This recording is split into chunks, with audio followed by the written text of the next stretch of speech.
आज के इस वीडियो के माध्यम से हम सभी लोग पठन कौशल यानी रीडिंग स्किल के बारे में अध्ययन करेंगे।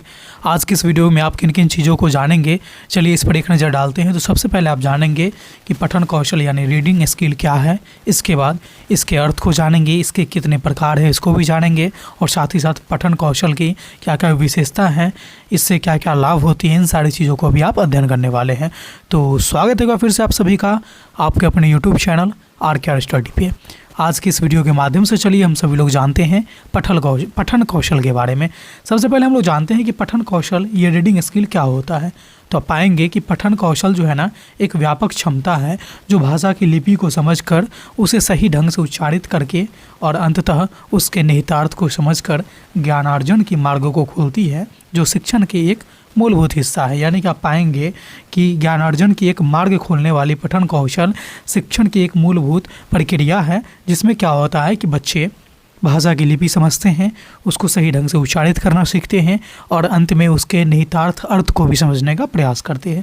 साथ ही साथ आप पाएंगे कि पठन कौशल जो है ये केवल लिखित सामग्री को पढ़ना ही नहीं होता है। सिर्फ इतना ही पठन कौशल का मतलब नहीं है, बल्कि उसको समझ करके उसका विश्लेषण करना भी होता है, उसके भाव और विचार को ग्रहण करने की क्षमता भी होती है पठन कौशल के अंतर्गत। आप पाएंगे कि पठन कौशल जो है ना, इसमें वर्णों को पहचानना, शब्दों को जोड़ना, प्रवाह बनाए रखना, अर्थ समझना इत्यादि सारी प्रक्रिया शामिल होती है। तथा अन्य चीज़ें आप ये भी जानेंगे कि पठन कौशल में स्वस्वर यानी ओरल जिसको बोलते हैं, और मौन यानी कि साइलेंट वाचन। वाचन का मतलब क्या होता है? चीज़ों को पढ़ना। ठीक है, चीज़ों को पढ़ना। तो पठन कौशल में स्वस्वर यानी ओरल और मौन साइलेंट वाचन दोनों विकसित किया जाता है। दोनों तरह की इसमें बच्चे के अंदर अंडरस्टैंडिंग, दोनों तरह की प्रक्रिया को डेवलप किया जाता है। किसमें? तो पठन कौशल के अंदर। ठीक है, आप पाएंगे पठन कौशल दो प्रकार के होते हैं। कौन कौन से प्रकार हैं उसको चलिए देखते हैं। तो आप पाएंगे एक होता है स्वस्वर वाचन, जो मैंने अभी जस्ट आपको बताया है ओरल रीडिंग के बारे में। इसमें क्या होता है ना, कि जैसे हम अभी बोल रहे हैं और आप सुन रहे हैं, क्या कर रहे हैं इसमें कि जोर से पढ़ रहे हैं, शब्द का उच्चारण कर रहे हैं, एक लय में पढ़ रहे हैं और चीज़ों को बोल रहे हैं, यानी अभिव्यक्त कर रहे हैं, अपनी मन की बात को आप तक क्या कर रहे हैं, पहुंचा रहे हैं। ठीक है, तो ये है स्वस्वर वाचन, जिसमें जोर से पढ़ा जाता है, उच्चारण करते हैं, लय होता है, अभिव्यक्ति की जाती है। और एक होता है ना कि मन ही मन पढ़ना। ठीक है, जैसे कहते हैं ना कि मन ही मन ये चीज़ करते हैं हम लोग, कहते हैं ना आम बोलचाल की भाषा में कि मन ही मन उसने हमको गाली दिया। अरे मन ही मन क्या होता है? यानी अपने मन में तो दिया लेकिन आवाज़ को बाहर नहीं निकलने दिया। जैसे कोई लोग मौन मेडिटेशन करते हैं, ठीक है, ध्यान लगाते हैं भगवान को हम लोग, तो क्या है कि मन ही मन नाम जाप करते रहते हैं, लेकिन हमें वो चीज़ें मुंह से निकलती नहीं है उसकी आवाज़, जिसको बोलते हैं मौन वाचन। ठीक है, जिसमें क्या होता है कि बिना आवाज़ के पढ़ते हैं, एकाग्रता होती है, गहन अर्थबोध के लिए बहुत ज़्यादा महत्वपूर्ण है। और ये जो है ना, ये उच्च कक्षा के बच्चे ज़्यादा करते हैं, और स्वस्वर वाचन जो है ना, प्राथमिक कक्षा के बच्चे ज़्यादा करते हैं। जैसे 2 1 जा 2 तो पीछे से बोलेगा 2 1 जा 2, 2 2 जा 4 तो पीछे से बोलेगा 2 2 जा 4, और अगर आम तो पीछे से बच्चा बोलेगा आम। ठीक है, ये क्या किस में किया जाता है? ये है स्वर वाचन, जो प्राथमिक बच्चों के लिए उपयुक्त है। और जो मौन वाचन है, यानी चुपचाप पढ़ना, एकाग्रचित होकर के पढ़ना, मन ही मन पढ़ना, ये उच्च कक्षाओं के लिए या फिर जो प्रतियोगी परीक्षा की तैयारी करते हैं उनके लिए बेहतर है। ठीक है, तो दोनों थे आपके पठन के प्रकार को। चलिए वीडियो में आगे बढ़ते हैं।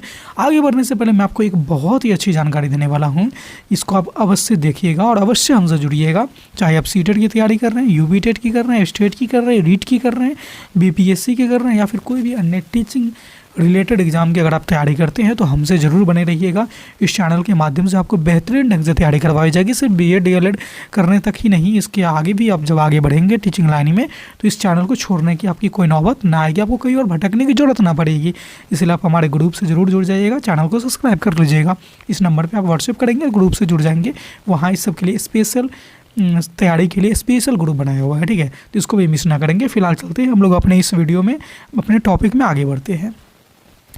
पठन कौशल के मुख्य तत्व यानी की एलिमेंट्स कौन कौन से होते हैं? तो पठन कौशल में ना एक एकाग्रता चाहिए आपको। ठीक है, ध्यान केंद्रित रखना होता है। अर्थबोध यानी पढ़े गए पाठ के अर्थ को समझना पड़ता है, और संदर्भ यानी कि संदर्भ के अनुसार भावों को समझना पड़ता है। ठीक है, कि किस संदर्भ में कैसी भाव व्यक्त होती है, कैसी भावनाएं व्यक्त होती है।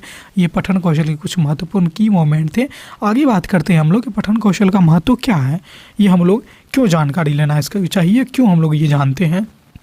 इससे क्या होता है कि अर्थगणन होता है, डिकोडिंग किया जाता है, प्रवाह, शब्दावली। ये 4 टर्म मैंने आपको इसके महत्व के रूप में बता रहा हूँ। इसमें से पहला है अर्थगणन। ये केवल अक्षरों को पहचानने से कहीं ज़्यादा इसका मुख्य उद्देश्य जो होता है ना, पाठ के अंतर्निहित अर्थ और भावों को समझना। यानी पढ़ करके जो हम लोग केवल अर्थ नहीं समझते हैं, अक्षर को नहीं पहचानते, बल्कि पढ़ने से हमें ये पता चलता है कि इस पाठ में क्या भाव छुपा हुआ है, क्या रहस्य छुपा हुआ है। ठीक है, डिकोडिंग में क्या होता है कि इसमें ध्वनि प्रतीकों को देख करके उन्हें पहचानने और शब्दों का निर्माण करने की क्षमता होती है। जैसे आप लोग रीजनिंग की क्लास करते होंगे, कोडिंग डिकोडिंग वाला, तो उसमें शब्द तो होता नहीं है, प्रतीक होता है, उसके अनुसार हम लोग करते हैं। ठीक है, एक प्रवाह होती है, फ्लुएंसी। ठीक है, इसमें उचित गति और अभिव्यक्ति के साथ बढ़ना होता है। एक फ्लो में कहते हैं ना कि एक फ्लो में पढ़ो, यानी यही एक प्रवाह होती है। ठीक है, और शब्दावली, इसमें क्या होता है कि शब्दों का अर्थ जाना जाता है और एक है समझ। ठीक है, समझ, कॉम्प्रिहेंशन, यानी पाठ के विचारों और मुख्य संदेश को समझना। ये सारे पठन कौशल के प्रमुख तत्व थे, मेन एलिमेंट थे, इम्पोर्टेंट सब थे ये। ठीक है, इसके इम्पोर्टेंस थे। अब हम बात करते हैं कि पठन कौशल की आवश्यकता क्यों बढ़ती है। जब आप कोई चीज़ सीखते हैं ना, तो आपके मन में एक जहन होती है कि आखिर हम ये चीज़ क्यों सीखते हैं। आप जैसे इस वीडियो को देख रहे हैं ना, पठन कौशल वाले, तो क्यों देख रहे हैं? क्योंकि आपके BA, DLED या फिर अन्य जो भी एग्ज़ाम है उसमें आपके लिए उपयोगी है। यहाँ से आपको असाइनमेंट बनाना है, नोट्स बनाना है, या इन टॉपिक को पढ़ना चाहते हैं। इसी तरह से पठन कौशल की आवश्यकता क्यों बढ़ती है? तो पठन कौशल की आवश्यकता जो है ना, इसलिए पड़ती है क्योंकि इससे क्या होता है कि छात्रों में पठन कौशल विकसित करने से क्या होता है कि वे सभी विषय के ज्ञान प्राप्त कर सकते हैं और जीवन के हर क्षेत्र में सफल हो सकते हैं। ठीक है, ये पठन कौशल की आवश्यकता को व्यक्त करती है। आगे हम लोग बात करते हैं कि पठन कौशल के लाभ कौन कौन से हैं। ये जो टॉपिक हमने पढ़ा, इससे क्या क्या लाभ हैं, इसके उद्देश्य भी इसी तरह से आप लिख सकते हैं, या फिर आपके एग्जाम में आ जाएंगे कि पठन कौशल की विशेषता बताइए, तो भी आप नीचे मैं जो पॉइंट बता रहा हूँ ना, उसमें आप सेम टू सेम डाल दीजिएगा, आपका सही होगा। इसके लाभ में ये है कि ज्ञान और जानकारी में वृद्धि होती है। दूसरा है कि भाषा समझ और शब्द भंडार में विकसित होते हैं। और तीसरा है कि सोचने, समझने और विश्लेषण करने की क्षमता बढ़ती है पठन कौशल से। और स्मरण शक्ति और एकाग्रता में सुधार आती है। साथ ही साथ पढ़ाई और प्रतियोगी परीक्षा में भी पठन कौशल होने से सफलताएँ मिलती है। तो इस तरह से आप पाएंगे कि पठन कौशल क्या था, इसके अर्थ, परिभाषा, प्रकार और इसके जितने सारे लाभ थे ना, इन सारे चीज़ों का भी इस वीडियो में कवर किया। आशा करते हैं, उम्मीद करते हैं कि ये वीडियो आपको अच्छी लगी होगी। कैसी लगी आप हमें कमेंट के माध्यम से ज़रूर बताइए, कमेंट देना ना भूलिएगा। अच्छी लगी तो आप हमें ज़रूर बताइए, नहीं समझ में आई वो भी बताइए। साथ ही साथ अगर आप हमारे चैनल पर पहली बार आए हैं, पहली बार इस वीडियो को देख रहे हैं, तो चैनल को सब्सक्राइब कर लीजिए और बेल वाला आइकन को इसलिए प्रेस कर लीजिएगा क्योंकि इस तरह के रोचक, महत्वपूर्ण और उपयोगी वीडियो मैं जब कभी भी अपलोड करूं तो उसका नोटिफिकेशन आप तक सबसे पहले पहुंच जाए। तो इस वीडियो में बस इतना ही था, फिर मिलते हैं अगले वीडियो में नए टॉपिक के साथ। तब तक ले देखते रहिए हमारे चैनल RK स्टडी को। धन्यवाद।